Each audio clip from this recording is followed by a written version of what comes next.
So we're going to cover the question of what's going to happen between, well, the Republic of Ireland and the Northern Irish, because currently at the moment it's a free and open border. Now, the question of the Irish border shows no sign of being answered, even as the British government would like it parked until negotiations over the future trade relationship with us and the EU are at least sorted. But is Liam Fox right to say that the question of the Irish border cannot be resolved until the terms of the trade agreement between the United Kingdom and Europe are finalised? Well, let's be honest, yes and no, because finally this border itself will not be actually known until what the final exact relationship is going to be between us and the EU.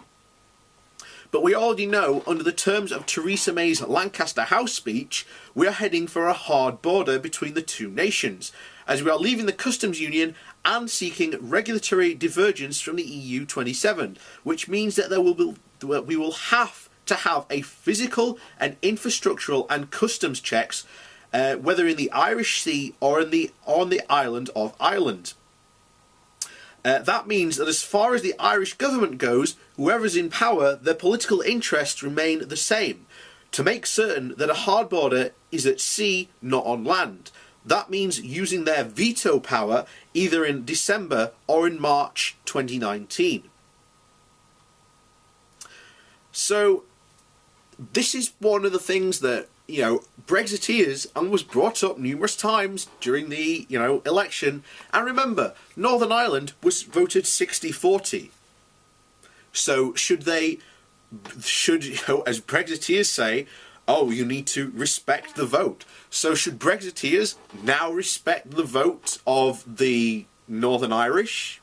After all, 60-40 was pretty definitive compared to the paltry vote, shall we say, overall, which only 37% of the country actually voted in.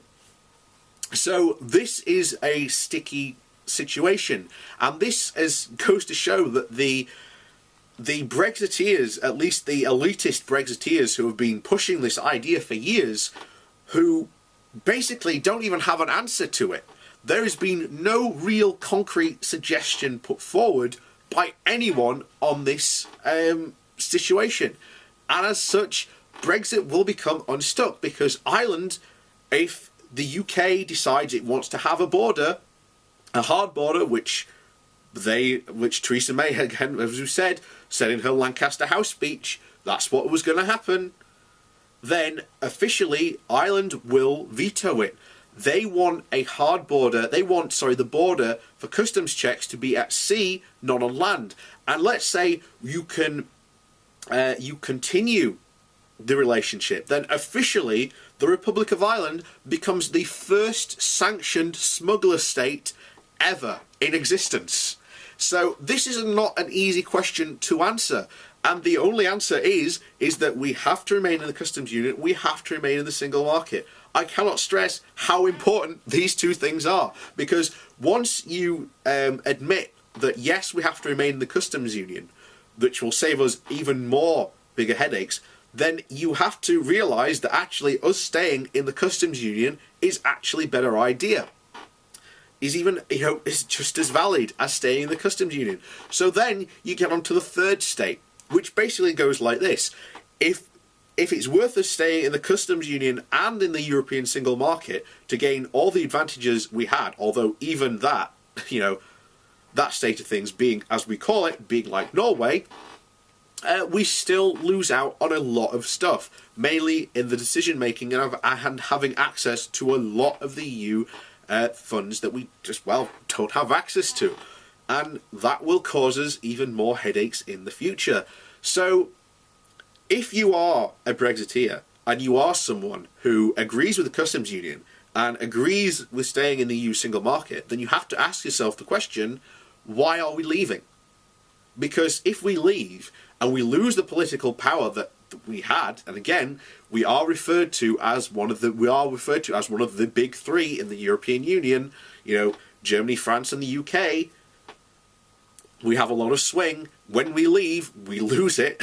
And as I've said multiple times, there have been numerous examples of where us being in the European Union has helped us out massively. We've covered these before in other videos. I'm not going to go over them again, but go back and look at them. So, you know, this is a very interesting question, because now you've got this... Basically, if Ireland vetoes anything, then Brexit becomes unstuck. And quite frankly, we deserve to have an exit from Brexit. I know, it's as catchy as hell, and I'm going to start saying it more and more.